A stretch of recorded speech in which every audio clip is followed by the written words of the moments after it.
கடலை பருப்பி எப்படி செய்கிறதுன்னு பார்க்கலாம் வாங்க. ஒரு டம்ளர் வறுத்த நிலக்கடலையை மிக்ஸி ஜாரில் கரகரப்பாக பொடிச்சுக்கோங்க.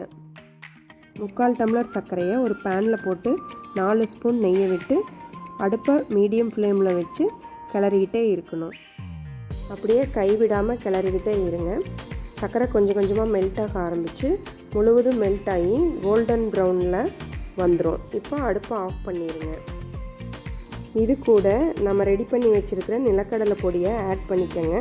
கைவிடாமல் நல்லா கிளறி ஒரு பிளைன் சர்ஃபேஸில் கொட்டிக்கணும். வேகமாக எடுத்து கொட்டிடணும், இல்லைன்னா கட்டி ஆயிரும். நெய் தடவைன பூரிக்கட்டையால் இதை நல்லா தின்னா தேய்ச்சிக்கோங்க. கட்டர் இல்லைன்னா கத்தியை யூஸ் பண்ணி உங்களுக்கு வேணுங்கிற ஷேப்பில் சூடு ஆறுறதுக்குள்ளே லைன்ஸ் ட்ரா பண்ணிடுங்க. நல்லா ஆறினதுக்கப்புறம் உடச்சி எடுத்திங்கன்னா எல்லாருக்கும் பிடிச்ச கடலை பருப்பி ரெடி. ரெசிபியை ட்ரை பண்ணி பார்த்துட்டு எப்படி இருக்குன்னு கமெண்ட்டில் சொல்லுங்கள். மேலும் இதே மாதிரி இன்ட்ரெஸ்டிங்கான ரெசிபீஸ்க்கு சேனலை சப்ஸ்கிரைப் பண்ணிக்கோங்க.